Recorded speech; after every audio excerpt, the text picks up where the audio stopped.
हूं श्वेता सिंह और आप देख रहे हैं आज तक। ई एजेंडा लगातार आज तक पर जारी है और इस मंच के जरिए हम ये जानने की कोशिश कर रहे हैं कि देश में अलग अलग क्षेत्र में किस तरीके से कोरोना के इस काल में तैयारियां चल रही हैं। अगर लॉकडाउन हटता है तो कैसी होगी तस्वीर और लॉकडाउन के दौरान की जो तस्वीर है वो क्या संकेत दे रही है। और अब बात हम खेल के मैदान की करने वाले हैं और इसीलिए खेल राज्य मंत्री किरण रिजिजू इस समय हमारे साथ जुड़ रहे हैं। बहुत स्वागत है आपका।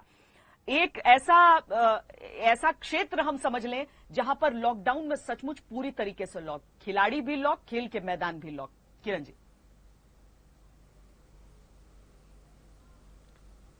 जी, आज आपसे बातचीत करके मैं आपके माध्यम से देशवासियों को बताना चाहता हूं कि इस वक्त सारा खिलाड़ी, हमारे सारा खेल बंद है, लेकिन अपने अपने जगह पर जहां भी हमारे जो ट्रेनिंग एकेडमीज है, जहां हॉस्टल्स है या जहां खिलाड़ी अपने अपने घर पे हैं, कोई अलग से चुपचाप नहीं बैठा है, कुछ ना कुछ ज़रूर कर रहे हैं।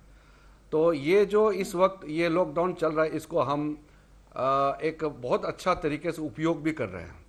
सबको हम ऑनलाइन शामिल करके कोचिंग का, टेक्निकल सेशंस का, स्पोर्ट्स साइंस का, नियम नीति, बहुत सारा चीज़ हमने बहुत मैसिव स्केल में ऑनलाइन क्लासेस वगैरह शुरू किया है। और कोचेस डेवलपमेंट प्रोग्राम, हज़ारों संख्या में भारत के जितने भी कोचेस हैं, टेक्निकल एक्सपर्ट्स हैं और जो हाई परफॉर्मेंस डायरेक्टर्स हैं, इस तरीके से जितने भी खेल क्षेत्र से जुड़े हुए सब लोग को हम एक साथ में वीडियो कॉन्फ्रेंसिंग के ज़रिए, सोशल मीडिया के ज़रिए सबको जुड़ा हुआ है और पूरी तरह से हम उसको इस्तेमाल कर रहे हैं। और साथ साथ श्वेता, ये भी मैं बताना चाहता हूँ कि इस कोविड के खिलाफ जो लड़ाई है, इसमें हमारे खिलाड़ियों ने बढ़ चढ़ कर हिस्सा लिया है। उन्होंने जैसे एक तो जो फाइनेंशियल कंट्रीब्यूशन होते हैं, फंड्स जनरेट करना, या जहाँ जहाँ जो ज़रूरतमंद लोग हैं उन तक खाना पीना से लेकर के जहाँ ज़रूरत है पैसे पहुँचाना, ये बहुत ही लार्ज स्केल में खिलाड़ियों ने किया है। और साथ साथ सोशल अवेयरनेस, जो लोगों को बहुत सारा चीज़ जो बताना ज़रूरी है वो हमारे, क्योंकि जो खिलाड़ी होते हैं वो बड़ा उसका फॉलोअर्स होते हैं और लोग फॉलो करते हैं, तो इससे लोगों तक पहुंचने में आसान भी होते हैं। प्रधानमंत्री जी ने हमारे देश के जो टॉप खिलाड़ियों से भी बात किया, जैसे सचिन तेंदुलकर, सौरभ गांगुली, विराट कोहली, सिंधु, इस तरह से जो हमारे तमाम जो फॉर्मर खिलाड़ी, वर्तमान के खिलाड़ियों से भी वीडियो कॉन्फ्रेंसिंग के ज़रिए बात भी किया और मैं भी लगातार सबसे टच में हूँ। और साथ साथ हम तैयारी भी कर रहे हैं। ऐसा नहीं है कि लॉकडाउन में हम अभी फ्यूचर के लिए भी नहीं सोच रहे हैं, आगे जैसे ही हम अपना गतिविधि शुरू करेंगे उसके लिए तैयारी भी कर रहे हैं। इसलिए हज़ारों संख्या में जितना खिलाड़ियां हैं सबको अपने कोचेस के साथ लिंक भी करा रहे हैं।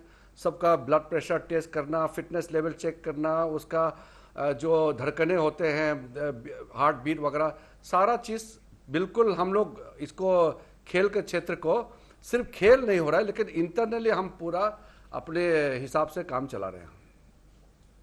नहीं, बड़ा मुश्किल भी होता है ये, क्योंकि एक तो इससे पहले हमारे पास कोई ऐसा एग्जाम्पल रह नहीं गया कि सारे के सारे स्पोर्ट्स इवेंट्स जब एक के बाद एक कैंसिल हो गए हों। खेल में कहते हैं मोटिवेशन बहुत जरूरी है और वाकई अगर इस तरीके से हो रहा है कि ऑनलाइन सबको संपर्क करने दिया जा रहा है उनके कोचेज से, या ऑनलाइन कोचिंग चल रही है, तो मुझे लगता है एक बहुत पॉजिटिव चीज है। पर एक और चीज हो जाती है कि स्पोर्ट्स में हम कहते हैं कि अगर आप एक दिन की भी ट्रेनिंग मिस कर जाते हैं तो वो आपके खेल के ऊपर बहुत गलत तरीके से रिफ्लेक्ट करती है। ये खिलाड़ियों को ये चिंताएं भी होंगी, क्योंकि ऑनलाइन कोचिंग एक अलग चीज है, लेकिन वो ट्रेनिंग जो हॉकी की टीमों को, क्रिकेट की टीमों को, फुटबॉल की टीमों को चाहिए कि दिन में 2-2 सेशंस करते हैं, सब एक साथ रहते हैं, टीम बॉन्डिंग करते हैं, वो चीजें अगर नहीं हो रही हैं तो क्या खिलाड़ियों के मन में चिंताएं भी ये चल रही हैं कि हम कैसे कैचअप करेंगे? यह आपने बहुत ही मूल बात को सामने में रखा है। देखिए, जो फिटनेस रेजिम वगैरह जो हैं वो तो चलते रहेंगे, लेकिन जब तक प्रॉपर ट्रेनिंग कोचिंग ज़मीन पर ना हो तब तक पूरी तरह से खेल का तैयारी तो हो नहीं सकता है। इसलिए हमने अभी धीरे धीरे एक प्लानिंग शुरू कर दिया है। जैसे कि जो हमारा प्रीमियर स्पोर्ट्स इंस्टीट्यूट्स है, जैसे national institute of sports Patiala है, या साई के जो हमारे प्रीमियर इंस्टीट्यूट है बेंगलोर में, या जो त्रिवेंद्रम में, इस तरह के जो हमारा टॉप एथलेटिक जो सेंटर है और जैसे कि करनी सिंह है, दिल्ली के आईजी स्टेडियम में सोनेपत में हमारे देश के जो टॉप आर्चर्स और रेसलर्स और हमारे वहाँ बाकी टीम जो जितने भी वहाँ खिलाड़ियाँ हैं, जो प्रीमियर स्पोर्ट्स सेंटर को हम सबसे पहले लॉकडाउन खत्म होते ही खोलने के लिए एक रोड मैप हम तैयार कर रहे हैं। ये प्रोटोकॉल बहुत स्ट्रिक्ट होना पड़ेगा। मान लीजिए श्वेता, जैसे हमारा किसी एक टॉप खिलाड़ी को कुछ हो गया, जो ओलंपिक जाने वाले हैं या जो अंतर्राष्ट्रीय खेल में जो शायद जुलाई अगस्त तक में कुछ गेम शुरू हो जाएंगे उसमें खेलने वाले, किसी को किसी तरीके से कोई पॉजिटिव हो गया या गलत तरीके से कोई संक्रमित हो गया, तो ये बहुत बड़ी हमारे लिए एक सेटबैक हो जाएगा। इसलिए अभी तक किसी खिलाड़ी को या खेल से जुड़े हुए किसी को पॉजिटिव केस कोविड-19 का नहीं पाया गया, क्योंकि हमने शुरू से बहुत ही सावधानी बरता है। लेकिन आगे जब हम शुरू करेंगे, इसका ट्रेनिंग सेशन शुरू करेंगे, उसके लिए कुछ हमने प्लानिंग किया हुआ है। जैसे कि जिस सेंटर का हम शुरू करेंगे वहाँ कौन सा खेल, जैसे हॉकी मान लो, तो हॉकी एक ग्रुप गेम का प्रैक्टिस चलेगा, उसमें किस तरह का हम स्टैंडर्ड सेट करेंगे और मेडिकल प्रिकॉशंस क्या क्या लेना है, सारा मेडिकल एक्सपर्ट्स, टेक्निकल एक्सपर्ट्स और हमारे जो स्पोर्ट्स अथॉरिटी ऑफ इंडिया के, क्योंकि मैं उसका चेयरमैन हूँ तो मैं जवाबदेह हो जाता हूँ, तो हमने सारा एक टेक्निकल कमेटी बना करके हम प्लान शुरू कर दिया है। लेकिन श्वेता, ऐसा है हमारे पास हज़ारों जो खिलाड़ियों का मैसेज आते रहते हैं, सर खेलने का इजाज़त दिया जाए। सारा खिलाड़ियों को एक साथ इजाज़त देना संभव नहीं है। जैसे कि हमारे 15,000 से ज़्यादा बच्चे हमारे हॉस्टल में है, ट्रेनिंग फैसिलिटीज़ यूज़ करते हैं, हमारे जो साई के सेंटर में है, सबको अगर हम एक साथ खेलने दे देंगे तो ये तो भयंकर एक नतीजा हो सकता है। इसलिए हम टॉप एथलीट्स जो ओलंपिक्स के लिए क्वालिफाई हो चुके हैं या ओलंपिक क्वालिफिकेशन के लिए जो खेलने जा रहे हैं या जो अंतर्राष्ट्रीय स्तर का जो high level tournament, world championship या बहुत इंपॉर्टेंट जो होने वाला है, ऐसा खिलाड़ियों का हम चिन्हित करेंगे। चिन्हित करके फिर उसके बाद में हम फेस वाइज उसको हम शुरुआत करेंगे। इसलिए मैं आपके माध्यम से कहना चाहता हूं कि मायूस नहीं होना है, सारा खिलाड़ियों के लिए इंतजाम हम कर रहे हैं, लेकिन फेस वाइज हमको करना है। नहीं तो जिस तरीके से मेरे पास रिक्वेस्ट आ रहे हैं कि सब फेडरेशन, सारे खिलाड़ी, सारे खेल वाले की इजाज़त देने के लिए जो परमिशन मांग रहे हैं, वो एक साथ देना संभव नहीं है। मुझे मालूम है कि खेल नहीं होने से ज़िंदगी कितना बोरिंग हो गया, कितना हम आइसोलेशन में जी रहे हैं, एक्टिविटीज़ नहीं है। खेल कूद के बिना, गेम्स एंड स्पोर्ट्स के बिना ज़िंदगी अधूरा सबको होता है। लेकिन हम शुरू करेंगे, लेकिन ये चैलेंजेस दुनिया के सामने, ये भारत के लिए सिर्फ चैलेंज नहीं है, इसलिए थोड़ा सा और सब्र करना होगा। लेकिन हमारा तैयारी रोड मैप जो है बिल्कुल तैयार है। पर किरण जी, सिर्फ कुछ एथलीट्स के हिसाब से आप सोच रहे हैं या स्पोर्ट्स स्पेसिफिक भी सोच रहे हैं? जैसे इंग्लैंड भी मैं देख रही थी कि वहां पर भी ये कोशिशें हो रही हैं और एक तरह से दबाव बनाया जा रहा है कि आप जैसे शूटिंग जैसे स्पोर्ट को अलाउ कर दीजिए जहां पर लोगों का इंटरेक्शन उतना नहीं है, या एंगलिंग के लिए वो कह रहे थे। तो इस तरह की चीजें, क्या हम स्पोर्ट्स स्पेसिफिक देख रहे हैं या हम एथलीट स्पेसिफिक देख रहे हैं?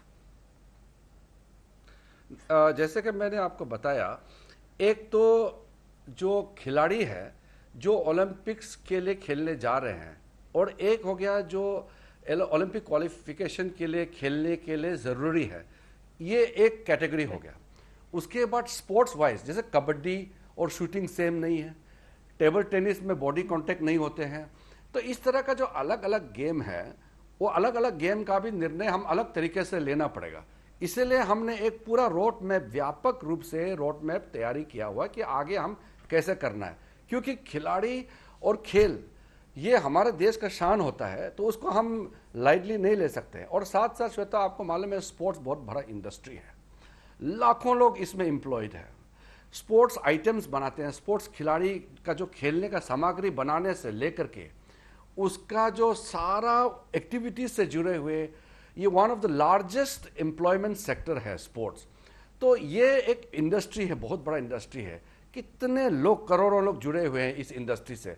तो मैं समझता हूं कि खेल को बहुत दिन तक बंद रहने से कितना नुकसान होने वाला है ये हमको पता है, लेकिन एक हम सेफ्टी मेजर को लेते हुए ही ये प्रिकॉशंस ले रहे हैं। हम बहुत ही केयरफुली, जो मैं जो कह रहा हूँ वो भी बहुत मैं केयरफुली कह रहा हूँ कि ऐसे नहीं कि खेल मंत्री ने कुछ कह दिया और कल गतिविधि शुरू कर दिया।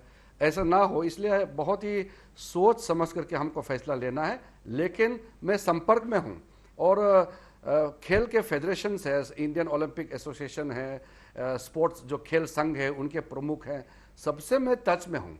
जैसे अभी ओलंपिक हमारा जो नेशनल गेम्स अक्टूबर में गोवा में होने वाले हैं, तो वो अभी मुझे लगता नहीं कि वो संभव है, इसलिए मैं उसके लिए भी अलग से कॉल दूंगा कि स्पोर्ट्स के जितने भी जो फेडरेशंस है इंडियन ओलंपिक से मिल करके, गोवा के मुख्यमंत्री ने मुझे बात किया है कि क्या करना है, तो मैं मुख्यमंत्री जी को भी कहा है कि मुझे 4-5 दिन और दीजिए, मैं वर्कआउट करके आपको डिटेल एक प्लान बताऊंगा। इस तरीके से मैं सारा जो अलग अलग क्षेत्र के जो लोग हैं जो खेल को डायरेक्टली या इनडायरेक्टली जुड़े हुए हैं, सबसे भी मैं टच में हूं।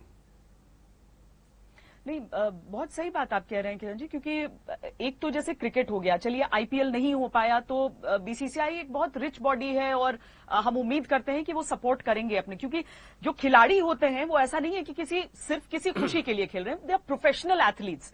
अब उसमें जो जो चोटी के एथलीट्स हैं उनके पास तो हो सकता है सरकारी नौकरियां हों, लेकिन कई लोग बहुत हद तक निर्भर होते हैं इस पर, उनकी रोजी रोटी चलती है इससे। क्या खेल मंत्रालय के पास इस समय मोटे तौर पर हर एक के लिए एक कोई प्लान है? जैसे आपने स्पोर्ट्स प्रोडक्शन की भी बात की कि जो उसके स्पोर्ट्स गुड्स बनाने वाली कंपनियां, हमने कुछ एक इंटरनली भी फैसला भी लिया है और हम आगे भी और ज़रूरत फैसला हम लेंगे। जैसे कि जो हमारे कुछ लोग को एम्प्लॉय किया हुआ है, अभी खेल नहीं हो रहा है, जैसे कोचिंग, कुछ लोग तो अगर कोचिंग नहीं हो रहे तो उसको तनख्वाह नहीं मिलेंगे। जो एम्प्लॉयज़ हैं उसको तो तनख्वाह मिल रहा है, उसको मिलेंगे, लेकिन जो लोग ऑन कॉन्ट्रैक्ट में हैं, जो जैसे फॉरेन से कुछ कोचेस हम लाए हैं तो ट्रेनिंग नहीं हो रहे हैं, लेकिन उसको हम दूसरे तरीके से उपयोग करके उसको हम तनख्वाह दे रहे हैं। क्योंकि ये एक मानवीय दृष्टि से हमको ये बात को भी सोचना होगा कि लॉकडाउन के समय किसी का रोजी रोटी छिन ना जाए, इसके लिए। और जो हमारे जैसे आपने जो जिक्र किया, जो छोटे लेवल के जो खिलाड़ी है, यंग खिलाड़ी है, जो एम्प्लॉयड नहीं है, जो बड़े लेवल के खिलाड़ी थे एम्प्लॉयड है, छोटे लेवल खिलाड़ी है, जो लोग अभी हमारे हॉस्टल से हमने उनको कहा है कि आप घर चले जाइए, क्योंकि स्टाइपेंड हम देते हैं, खाना पीना हम देते हैं, सारा चीज़ हम उसको देखते हैं रोज़मर्रा के ज़िंदगी में, उसको टेंशन लेना नहीं पड़ता है। लेकिन इस वक्त क्योंकि हमारे जो हॉस्टल्स वगैरह ट्रेनिंग सेंटर्स बंद हैं, तो अपने अपने घर चले गए हैं।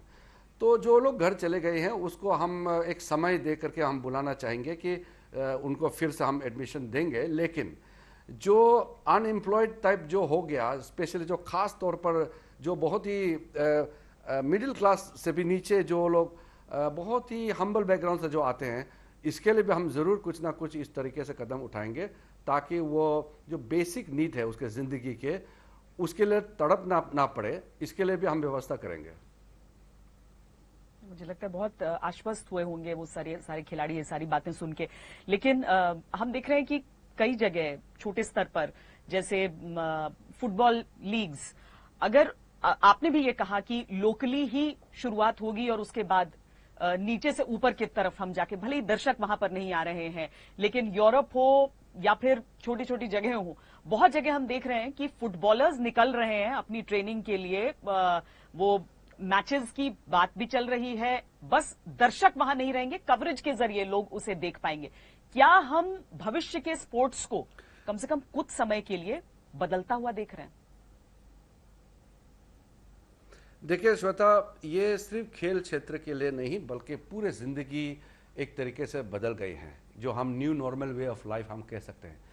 पहले जैसे थे वैसे रहने वाले नहीं हैं, और हमको भी आदत डालना होगा कि अब जो नई ज़िंदगी है कोविड-19 के चलते, हमको दूसरे तरीके से, जैसे माहौल है उस तरीके से हमको पेश आना होगा। तो खेल का जो स्वरूप है वो भी एक बदलाव रूप में उभरने वाले हैं। और आज के ज़माने में जो ऑनलाइन है, टेलीविज़न है, इलेक्ट्रॉनिक माध्यम से बहुत से तरीके से हम इसको, खेल को कैसे अट्रैक्टिव हम बना सकें, और स्टेडियम में जो भीड़ भाड़ होते हैं, जो वहाँ एक माहौल होता है, उस माहौल के बिना खेल को हम रोचक कैसे बना सकते हैं, उसके लिए भी हमको एक वर्किंग प्लान बनाना होगा। मैं अभी पूरा कह नहीं सकता क्योंकि इस वक्त कोविड पे हम ज़्यादा फोकस्ड है, इसलिए वो पूरा जो रोड मैप ड्रॉ नहीं कर पाया कि nature of the sporting events किस तरीके से होगा, लेकिन मान के चलिए कि निकट भविष्य तक स्टेडियम खचाखच भरा हुआ इस तरह का कोई संभावना नहीं लग रहा है। कुछ समय तक तो हमको स्पेक्टेटर्स से जो भरा हुआ स्टेडियम के बिना जीने के लिए जो हमारा तरीका है वो आदत डालना होगा। दूसरा ये कि जो बड़ा मुश्किल जैसे होगा आपने सभी कहा कि प्लेयर्स जो के लिए। कुछ खेल है वो रिच बॉडी है। हाँ, कुछ खेल है जिसके पास साधन है, पैसे हैं, लेकिन कुछ खेल ऐसा है जिसके पास साधन नहीं है। जो साधन नहीं है उसको गवर्नमेंट का बहुत जरूरी पड़ेगा। जैसे आईपीएल या कबड्डी लीग है, ये ऑलरेडी इस्टेब्लिश्ड लीग है, वो टेलीविजन से भी अपना रेवेन्यू आ सकते हैं, अपने सोशल मीडिया और बाकी जो स्ट्रीमिंग लाइव करके भी कुछ उसका आमदनी कर सकते हैं। लेकिन बहुत सारा ऐसा खेल है जो बिल्कुल उस लेवल तक अभी पहुंचे नहीं है, उसको हैंड होल्डिंग का जरूरत पड़ेगा।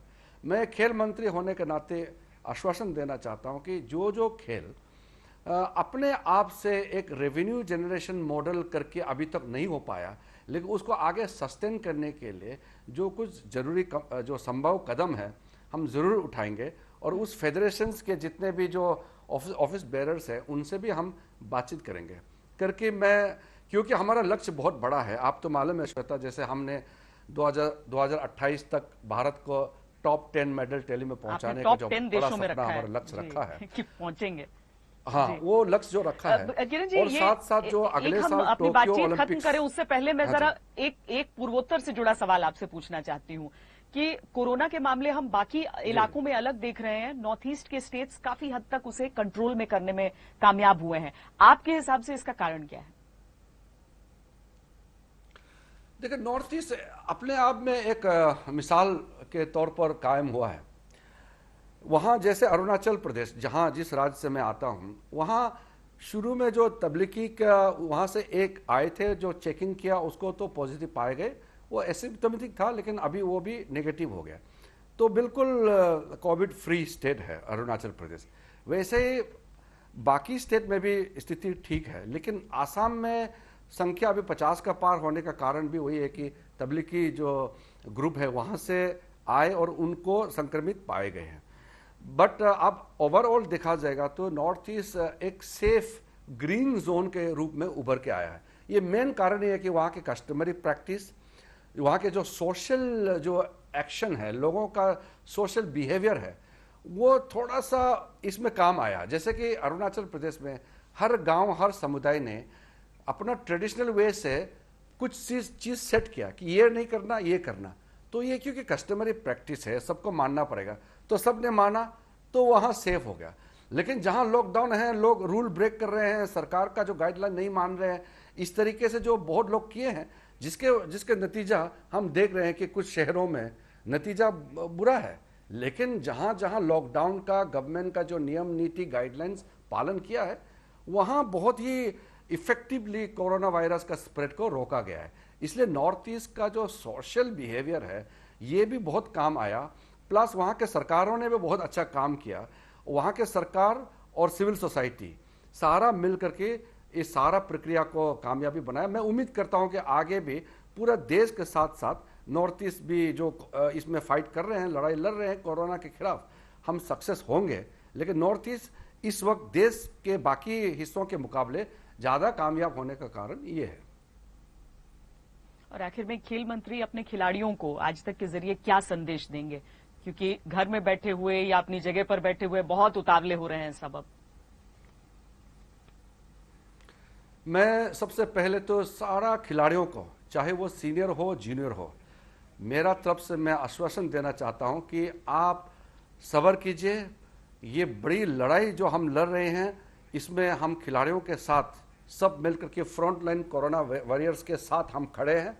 आप चिंता मत कीजिए, बहुत जल्द हम आपको धरातल पर उतारेंगे, आपको हम ग्राउंड पे ले जाएंगे और जितना जल्दी हो सके हम, जैसे लॉकडाउन ईजिंग होगा, जैसे जैसे वो हमारा जो प्लान जो तैयार होगा, आपको एक एक करके सारा खिलाड़ियों को, सारा खेल को हम फिर से एक्टिवेट करने के लिए रोड मैप तैयार है। आप चिंता मत कीजिए, आप खेलिए, आप जो भी घर में अभी प्रैक्टिस कर रहा है करते रहिए, लेकिन जो भी आपको तकलीफ होगा, मैं आपके फेडरेशन के माध्यम से या मेरा जो ऑफिसर्स है, मेरा स्टाफ है, देश भर में हमारा स्पोर्ट्स अथॉरिटी के जितना भी हमारा सेंटर्स है, उसके माध्यम से हम हर एक खिलाड़ी को आप तक पहुंचेंगे और आपको फिर से हम मैदान में जल्दी लेके आएंगे और फिर आपके माध्यम से देश का नाम रोशन होगा, पूरा समाज में एक अच्छा माहौल, खेलकूद का जो हमारे अच्छा माहौल बनता है जिस तरीके से होता है, फिर से हम वो रौनक जल्दी लौटाएंगे। मैं आपको आश्वासन देना चाहता हूं। बहुत बहुत धन्यवाद, बहुत बहुत धन्यवाद हमसे बातचीत करने के लिए।